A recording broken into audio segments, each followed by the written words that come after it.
प्रधानमंत्री नरेंद्र मोदी जी सिर्फ निजीकरण करना चाहते हैं। चिप्स के पैकेट का तो दाम तय करेंगे अडानी जी। चिप्स के लिए आलू उगाता है, वो अपना पैसा क्यों नहीं देंगे? देश में 140 करोड़ जनसंख्या है, इसमें 2 आदमी को छोड़ दीजिए, अडानी को और जैसा को, बाकी सबके साथ में अन्याय हो रहा है। भारतीय जनता पार्टी इन तमाम मुद्दों को भटकाना चाहती है। जिस मणिपुर पे मोदी जी की नजर नहीं जाती है, उसी मणिपुर से ये यात्रा चली है, क्योंकि नारी सम्मान सर्वोपरि है। किसान के साथ, नौजवान के साथ, कर्मचारी के साथ, सबके साथ अन्याय हो रहा है। क्या हो रहा है? भाजपा के गुंडों का। बालू माफिया, जंगल माफिया ये ज्यादा सक्रिय हैं, उन्हीं का विकास हो रहा है, आम जनता का विनाश हो रहा है। पहले परीक्षार्थी अगर परीक्षा देता था तो उसको यही डर था कि मेरा सिलेक्शन होगा या नहीं। अब एक और डर है कि मेरा पेपर कहीं लीक ना हो जाए। पेपर लीक आपसे संभाला नहीं जा रहा है। आप बात करते हैं विश्व गुरु बनाने की, 5 ट्रिलियन इकोनॉमी की। ये कैसा राम राज्य है जहाँ युवा बेरोजगार है, महिला परेशान है और लोगों को रोजगार नहीं मिला? ये कैसा राम राज्य है? हिंदू मुस्लिम साथ चलेगा, एकता का राज चलेगा, नफरत की राजनीति अब नहीं होने वाली। भारत जोड़ो न्याय यात्रा का आज 38वां दिन है। यात्रा आज लखनऊ में प्रवेश कर रही है। मैं इस दौरान लखनऊ में मौजूद हूं। अभी राहुल गांधी यहां पहुंचे नहीं हैं, लेकिन उनके पहुंचने से पहले किस तरह कांग्रेस के कार्यकर्ता, आम लोग यहां पर इकट्ठा होने लगे हैं, उसकी तस्वीरें मैं आपको एक बार दिखा देता हूं। और यहीं से राहुल गांधी जो है वो लखनऊ में प्रवेश करेंगे। कुछ लोग जो राहुल गांधी से मिलने के लिए, इस भारत जोड़ो न्याय यात्रा में शामिल होने के लिए इकट्ठा हो रहे हैं, उनसे बातचीत करेंगे, उनसे समझेंगे कि आखिर उत्तर प्रदेश के लोगों के क्या मुद्दे हैं। सबसे पहले शुरुआत आपसे करूंगा। ये बताइए, इस यात्रा का कैसा माहौल देख रहे हैं और राहुल गांधी का स्वागत करने के लिए लखनऊ में मौजूद हैं आप, क्या माहौल है और क्या मुद्दे हैं आपकी बात? देखिए, इस बार सबसे अहम मुद्दा जो है रोजगार। भारतीय जनता पार्टी की सरकार में हर बार पेपर तो होता है, लेकिन पेपर लीक हो जाता है। भारतीय जनता पार्टी युवाओं को रोजगार नहीं देना चाहते। इनका जो सबसे बड़ा वादा था कि हर साल 2 करोड़ रोजगार देंगे, रोजगार ये सरकार नहीं दे रही है। दूसरा, महिला असुरक्षित है इनकी सरकार में। सबसे ज़्यादा इनके सांसद और विधायक जो महिलाओं के साथ में शोषण करते हैं। श्रमिकों को उनका अधिकार नहीं मिल रहा है। भागीदारी 100 में 90 शोषित हैं, शोषितों ने ललकारा है। धन, धरती और राजपाट पर 90 भाग हमारा। और जो श्रमिक हैं उनको उनका हक अधिकार और मूल पैसा नहीं मिल रहा है, क्योंकि प्रधानमंत्री नरेंद्र मोदी जी अडानी और अंबानी को कैसे ऊपर किया जाए इसमें लगे हुए हैं। किसानों को उनका MSP नहीं मिल रहा है। किसान भी इस देश की सबसे बड़ी जो उनकी भागीदारी है, उनको MSP नहीं लागू करना चाहते। प्रधानमंत्री नरेंद्र मोदी जी सिर्फ निजीकरण करना चाहते हैं। एक चीज़ बताइए कि चिप्स के पैकेट का तो दाम तय करेंगे अडानी जी, लेकिन बताइए जो चिप्स के लिए आलू उगाता है वो अपना पैसा क्यों नहीं तय करेंगे? जो भारत जोड़ो न्याय यात्रा निकल रही है, राहुल गांधी ने इसको न्याय यात्रा का नाम दिया है। उनका कहना है इस देश में किसानों के साथ अन्याय हो रहा है, महिलाओं के साथ अन्याय हो रहा है, युवाओं के साथ अन्याय हो रहा है, लगभग सभी वर्ग के साथ बीजेपी की सरकार में अन्याय हो रहा है। इससे आप कितना समर्थन करते हैं? देखिए, 100% ये बात सही है। पत्रकार महोदय, आपको ये भी जानना चाहिए कि पत्रकारों के साथ भी अन्याय हो रहा है। आप चले जाइए, पड़ोस में ही अमेठी है, और आपको याद होगा कि 13 रुपए किलो चीनी एक पत्रकार ने पूछा था, स्मृति ईरानी ने जवाब क्या दिया था। तो पत्रकारों के साथ भी अन्याय। देश में 140 करोड़ जनसंख्या है, इसमें 2 आदमी को छोड़ दीजिए, अडानी को और जैसा को, बाकी सबके साथ में अन्याय हो रहा है। तो ये यात्रा आपको क्या लग रहा है, कितना बड़ा इम्पैक्ट होगी? जो शोषित वंचित समाज है उसको कैसे न्याय मिलेगा? देखिए, न्याय के लिए राहुल गांधी जी प्रयास कर रहे हैं और 24 में भारतीय जनता पार्टी का सुपड़ा और तानाशाही की सरकार साफ हो जाएगी और 24 में प्रचंड बहुमत से इंडिया अलायंस की सरकार बनेगी। और जितने भी शोषित अल्पसंख्यक, OBC, SC, ST हैं, आदिवासी समाज के लोग हैं, उनको सबको उनका न्याय मिलेगा। लेकिन बीजेपी के लोग तरह तरह के बयानबाजी इस यात्रा को लेकर कर रहे हैं। क्या लग रहा है, डर गई है बीजेपी, बौखलाहट है राहुल गांधी की इस यात्रा से? बिल्कुल, राहुल गांधी के उन तमाम मुद्दों से कहीं ना कहीं डर गई है, क्योंकि जो तमाम जो भारत के 140 करोड़ हैं उन जनता को पता ना चल जाए। क्योंकि हम कह रहे हैं न्यायिक की बात कर रहे हैं, न्यायिक संगत की बात कर रहे हैं, हम श्रमिक भागीदारी की बात कर रहे हैं, युवाओं की भागीदारी की बात कर रहे हैं, हम नारी सम्मान की बात कर रहे हैं, उन तमाम किसानों की बात कर रहे हैं। लेकिन भारतीय जनता पार्टी इन तमाम मुद्दों को भटकाना चाहती है, और इन मुद्दों को भटकाना चाहती है, इसलिए राहुल गांधी को बदनाम करने का काम करती है। आपको पता होगा, जिस मणिपुर पे मोदी जी की नज़र नहीं जाती है, उसी मणिपुर से ये यात्रा चली है, क्योंकि नारी सम्मान सर्वोपरि है। और आपको पता होगा, जिस असम के अंदर वहाँ के युवाओं के साथ भ्रष्टाचार का आरोप लगा था, जो हेमंत बिस्वा शर्मा उनको मुख्यमंत्री बना दिया गया और इन युवाओं को शोषण किया गया था, तो उस असम के युवा ने भी बता दिया कि राहुल गांधी के साथ है। आपको पता होगा, उसी बिहार के अंदर भी युवाओं ने बता दिया कि जिस तरह से नौकरियां दी गई, और जहां PDA की बात होती है, उस PDA के खिलाफ अगर भारतीय जनता पार्टी जा रही है, तो उसके लिए राहुल गांधी ने आह्वान भी कर दिया उत्तर प्रदेश की धरती से ही कि जातीय जनगणना होगा, फिर आगे की बात होगी। और बात ये तमाम उड़ीसा और छत्तीसगढ़ की ही बात करना चाहता हूँ, जहाँ आदिवासी आंदोलन करने को मजबूर है, दिन रात लगभग 2 महीने से उस छत्तीसगढ़ की धरती से भी राहुल गांधी ने ऐलान कर दिया, हमारे लिए अगर कोई प्राथमिकता पहली है तो आदिवासी समुदाय है, और जहां पे हेमंत सोरेन को मुख्यमंत्री बनाने में भूमिका कर रही तो राहुल गांधी और कांग्रेस पार्टी के लिए। इन तमाम यात्रा अभी यूपी में है, अमेठी में कल थे राहुल गांधी। स्मृति ईरानी जो है बहुत बोल रही थी, वो कह रही कि जनता ने जवाब दे दिया है। अमेठी में देखा होगा, कल उनको एक लड़के ने तो जवाब दे दिया जब उन्होंने कहा कि ये व्यवस्था हटवा लीजिए वरना मैं बैठ जाऊंगी। तो एक लड़के ने कहा बैठ जाइए मैडम, बैठ जाइए बैठ जाइए। तो उन्होंने कहा अरे भैया अभी कहाँ बैठ जाएंगे। अब वो अपने ही बात से तुरंत पलट गई। ठीक, मैं बैठने वाली नेता नहीं हूँ जी, बैठने वाली नहीं है नहीं वो। है तो पहले क्यों कहा बैठ जाएंगे, पहले क्यों कहा मैं बैठ जाऊंगी। अभी ये बताइए, बैठने वाली ही नेता। यूपी में कैसा माहौल है? राहुल गांधी यहाँ पे लखनऊ में आ रहे हैं, क्या मुद्दे हैं आप लोगों के, क्या अन्याय हो रहा है? किसान के साथ, नौजवान के साथ, कर्मचारी के साथ, सबके साथ अन्याय हो रहा है। कर्मचारियों का तो देखिए, भाजपा ने कह दिया कि वेतन आयोग लागू नहीं होगा। 8 साल में महंगाई भत्ता 46% पहुंचा है।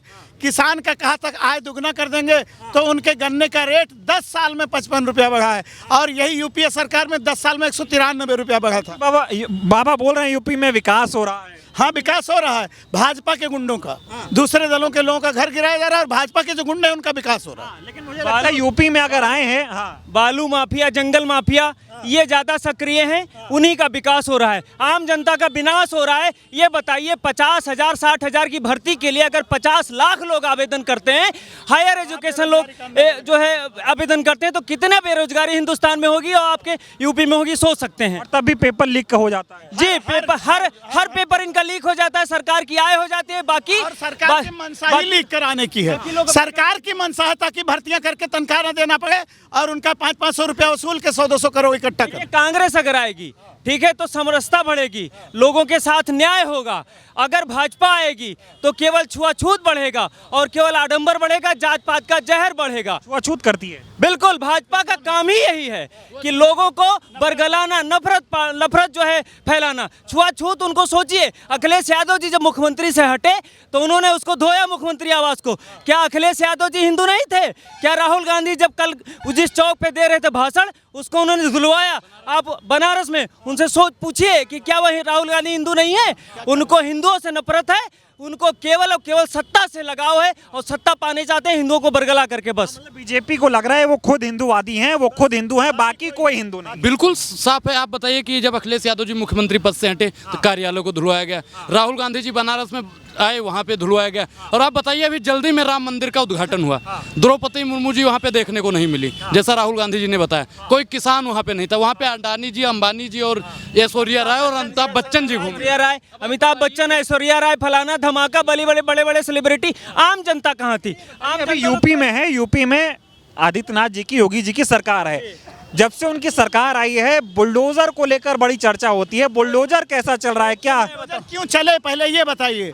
क्यों अदालतें बनाई गई हैं, क्यों संविधान बना, क्यों पुलिस बनी, क्यों कानून बना? अगर बुलडोजर से न्याय होना है, कोई मुख्यमंत्री चाहे जो हो, वो किस हक से और किस आधार पे संविधान की धज्जियां वगैरह? वो तो कह रहे हम न्याय बांट रहे हैं, बुलडोजर न्याय बांट रहे हैं। पूरा जीवन लग जाता है किसी को घर बनाने में, और जब तक कोर्ट किसी को सजा नहीं देती तब तक अपराधी मानते कैसे हैं आप? क्या निर्धारण करने का तरीका है उनका? यूपी में तो खुद ही इलाज कर दे रहे हैं, वो सबका न्याय कर दे रहे हैं। बाबा इलाज इसलिए कर दे रहे हैं क्योंकि देश में तानाशाह की सरकार है, बाबा उन्हीं की वंशावली को आगे बढ़ा रहे हैं। तानाशाही चल रही है। बिल्कुल तानाशाही चल रही है। वो केवल ये समझते हैं कि अब हमारी सरकार आ गई है, लोगों को बेवकूफ़ बना करके हम इस सत्ता पे कायम रहेंगे और लोगों को डराए रहेंगे, आम जनता को डराए। जो वोट भी कांग्रेस को देना चाहते हैं, अन्य पार्टियों को देना चाहते हैं, वो बोलता नहीं है, वो केवल इसलिए कि हम वोट दे के चले आएंगे। ये जान लीजिए तानाशाही है पूरी तरीके से, लोग डर रहे हैं, आम जनता डर चुकी है। और लोगों से बात करते हैं सबसे, क्या डरा रहे हैं मोदी जी? क्या वो तो बोले थे सबका साथ, सबका विकास, सबका विश्वास, अब तो डराने पे उतर आए। मोदी जी चाहे जितना डरा लें, ये वो जनता भारत की है कि ये अंग्रेजों से लड़ी थी, नहीं डरी थी। तो मोदी योगी जी से कहाँ डरने वाली है।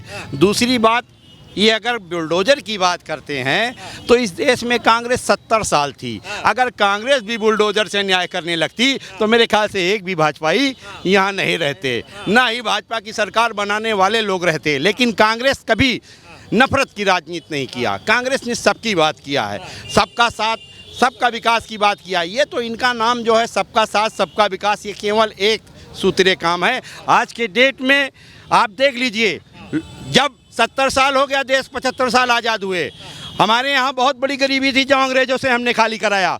तमाम लोग गरीब थे इस देश में। कोई तालाब पे घर बना लिया, कोई खलिहान में घर बना लिया, कोई आबादी में घर बना लिया। 70 साल कांग्रेस थी, कभी एतराज़ नहीं किया, क्योंकि हमारे देश में आज भी लोगों के पास रहने के लिए मकान नहीं है।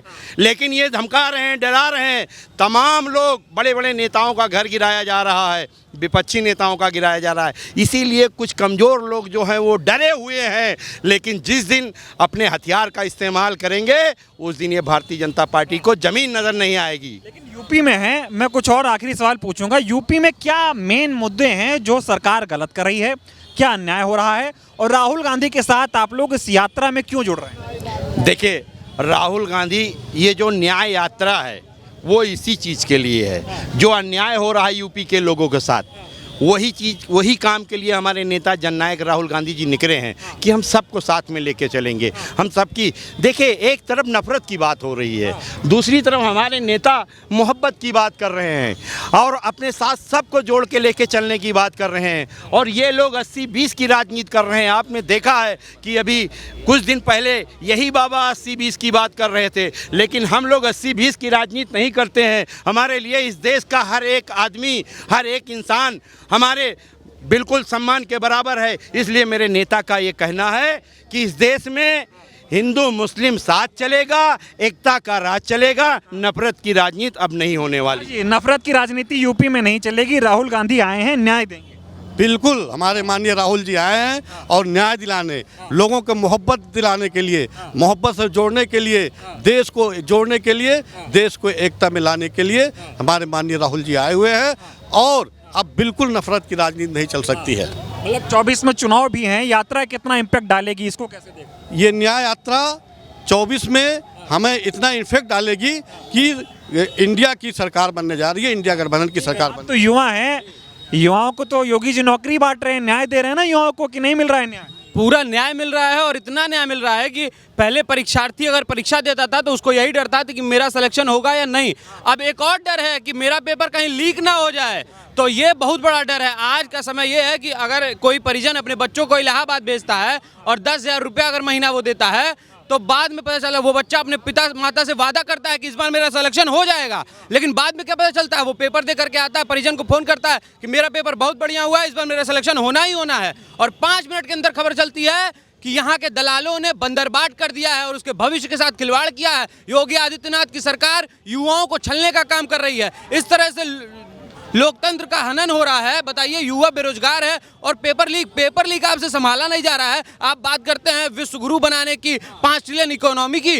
सुशासन चल रहा है, राम राज्य आ गया है उत्तर प्रदेश में योगी आदित्यनाथ के नेतृत्व में। ये कैसा राम राज्य है जहां युवा बेरोजगार है, महिला परेशान है और लोगों को रोजगार नहीं मिला? ये कैसा राम राज्य है? इस राम राज्य की कल्पना हम नहीं कर सकते हैं। आप देखिए, राम मंदिर बनता है, राम सबके आस्था का विषय है, लेकिन उस पर राजनीति होती है इतने बड़े स्तर पे। आप बताइए, वहां राष्ट्रपति को नहीं बुलाया जाता है, बड़े बड़े लोगों को वहां बुलाया जाता है, क्यों वहां के मजदूरों को नहीं आमंत्रित किया गया? यूपी में योगी का शासन ठीक नहीं चल रहा है। यूपी में योगी जी का शासन तो इस तरह चल रहा है कि कोई पेपर बच ही नहीं रहा है। बच्चे पेपर भरने से पहले सोचते हैं कि भरे कि ना भरे, क्योंकि ये तो लीक हो जाएगा। हर बार पेपर लीक आपसे संभाला नहीं जा रहा है। आप बात कर रहे हैं देश चलाने की, तो कह रहे राज्य बहुत अच्छे से संभाल। हाँ, ये तो संमिल ही रहा है। जैसे डंडे के नोक पे आप डंडा लगा करके सबको कहेंगे कि चुप हो जाओ, और शासन बहुत अच्छा चल रहा है। यहीं इको गार्डन में कितने दिनों से लोग बैठे हुए हैं, धरना देने की मनाही है, 144 लागू है पूरे प्रदेश में, लोगों को उठा लिया जाता है, छात्र नेताओं के ऊपर दबिश दे दी जाती है। तो इस सरकार में युवाओं को रोजगार के नाम पर डंडा मिलता है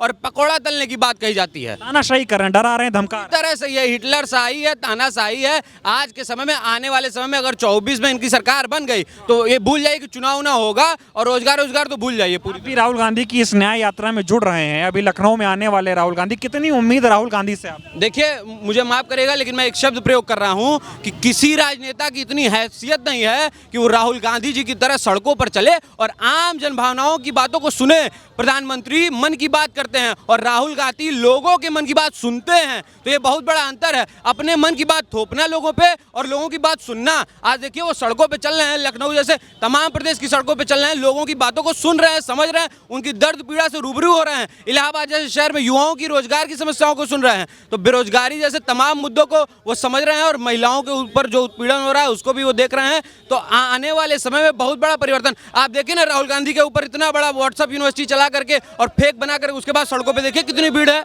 राहुल गांधी को लेकर के लोकप्रियता उनकी बढ़ती जा रही है दिन पर। न्याय मिलेगा राहुल गांधी के नेतृत्व में? बिल्कुल न्याय मिलेगा, हम सभी आश्वस्त हैं और राहुल गांधी जी से हमें पूरी उम्मीदें हैं। वो देश के सबसे सशक्त राजनेता हैं और ईमानदार राजनेता हैं, हम सभी को बहुत उम्मीदें हैं उनसे। ठीक है, तो देखिए ये उत्तर प्रदेश का युवा है जो अपनी बात रख रहा है, चाहे पेपर लीक की समस्या हो, चाहे नौकरी की समस्या हो, चाहे जो बुलडोजर राज उत्तर प्रदेश में चल रहा हो उसकी समस्या हो, ऐसे तमाम मुद्दों को लेकर युवा जो है वो सड़कों पर आया है। राहुल गांधी अब से कुछ ही देर में जो है लखनऊ आएंगे और ये युवा उनके स्वागत के लिए खड़े हैं और सभी को ये उम्मीद है कि राहुल गांधी ही उनको न्याय दिलाएंगे, इसीलिए वो राहुल गांधी की भारत जोड़ो न्याय यात्रा का हिस्सा बन रहे हैं। न्याय का हक मिलने तक।